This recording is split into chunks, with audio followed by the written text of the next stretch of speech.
Përshëndetje motra nga sofra shqiptare. Pas kërkesës që pata se si përgatitet buka e kollomojt, sot vendosa që me ju të ndoj këtë recetë. Përgatitja është shumë e lehtë, e thjeshtë, vetëm se me 2 përbërës, pra kam sjellur recetën e vjetër tradicionale të bukës së kollomojt. Besoj se kam ju pëlqyer receta kur ta shihni video në vazhdim.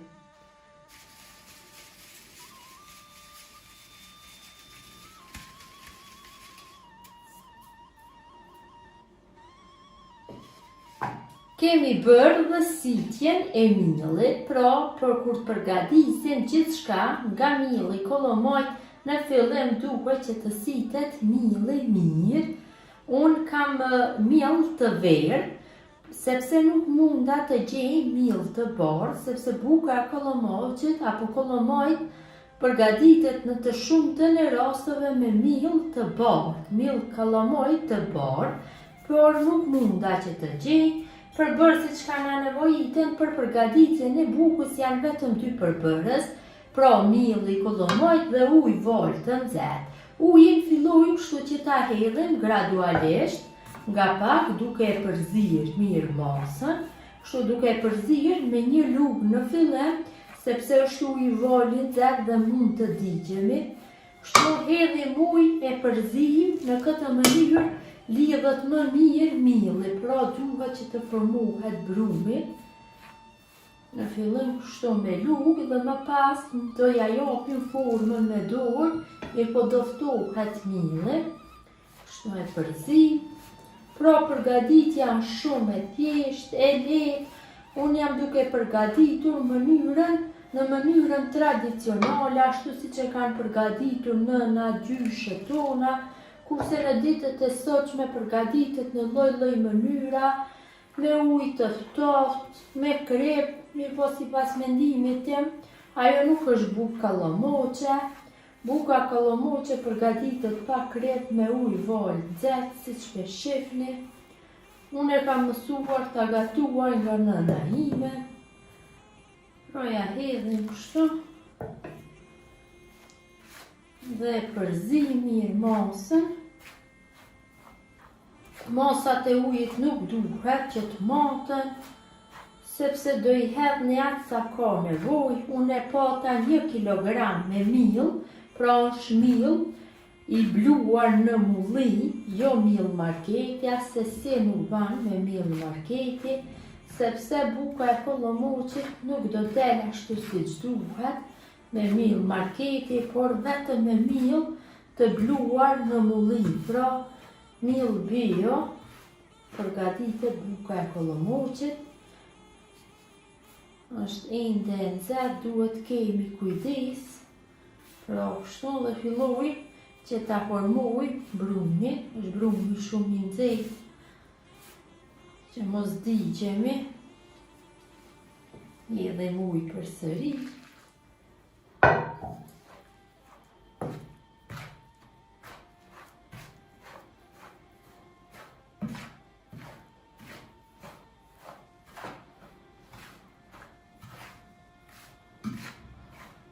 Pra jam duke e përgatitur dhe në mënyrën tradicionale, sepse kështu e kanë përgatitur dhe gjyshet tona në tepsi, dhe keni më lehtë që ta përzini miellin kështu në tepsi. Vetëm se kujdes, se digjeni brumi është i nxehtë, po unë e duroj të nxehtin e madh, ka njerëz që nuk mund ta duroj. Hedhim përsëri.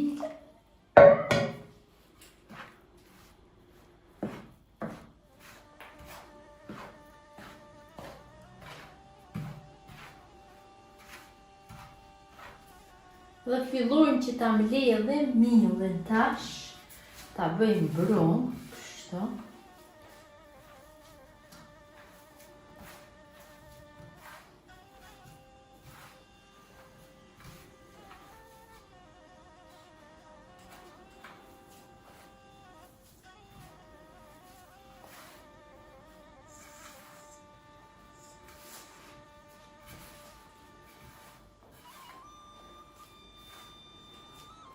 Pasi kemi bërë mbledhjen e brumit, atëherë morim një dras apo një fund, varet se çfarë i qëllon në shtëpi, dhe hedhim miell, pra miell të kollomojt. Mu ka ndosh 1 kilogram për me formu brumin, kurse ju mund ta bëni edhe më të vogël nëse doni, dhe 1 litër ujë mu ka dosh, voli nxehtë. Por asnjëherë nuk mund të tregohen masat fikse të ujit dhe filloj që kështu brumit ja japim formën e bukës, pra me shumë kujdes që mos prishet. Në dras në fund kam hedhur miell, dhe kështu ja japim formën me duar, japim formën e rumbullakët. Unë do e bëj më të hollë, sepse më lehtë do pjekët. Nëse e bëni të trash, më vështirë do e keni në pjekje. Kështu siç po shihni, kështu jepni formën, me duarve.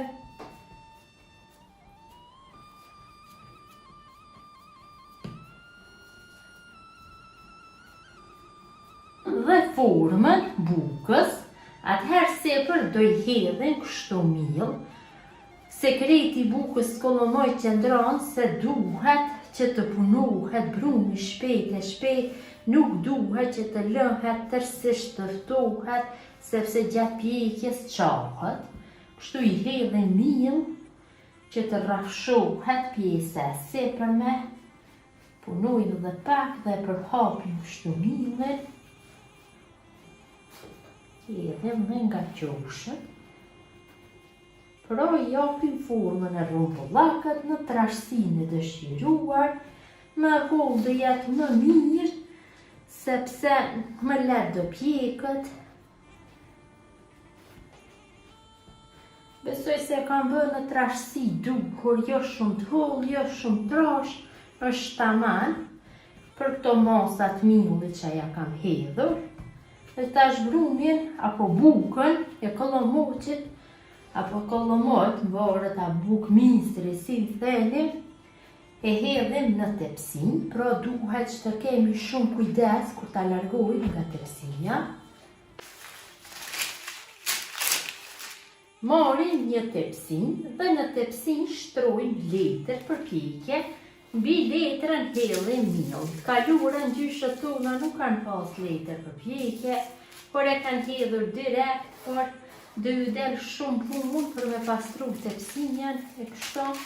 Do vendosi letër dhe do e marrim bukën dhe kështu duke u lëvizur me shumë kujdes, me ngadalësi, e kalojmë bukën. Pra duhet që ta lëvizim ngadal dhe ta hedhim në tepsin. Aktja lëviz qoshët, që të filloje buka që të shkepet nga drasa, për të largohet si të themi, dhe filloj tash me shumë kujdes.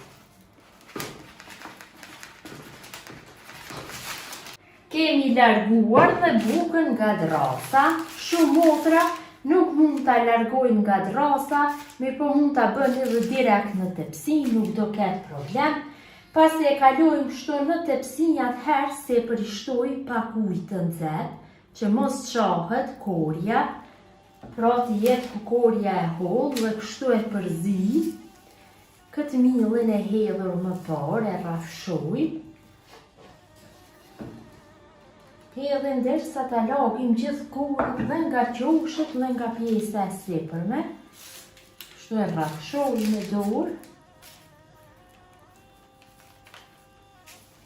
Pra e lagi mirë me ujë, sa të ketë nevojë, dhe nga pjesët e qoshit gjithashtu, shtojmë përsëri ujë.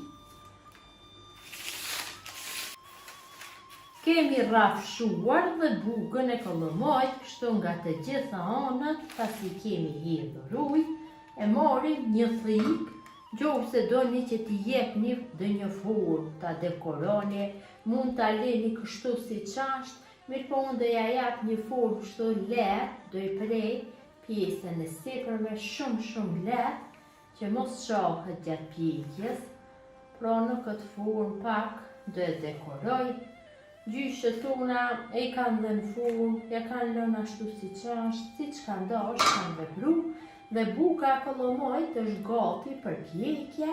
Gjatë përgatitjes e kam nxjerr furrën dhe e pjek në temperaturë 250 gradë për 40-45 minuta, sepse buka e kollomojt e do një zjarr të fuqishëm.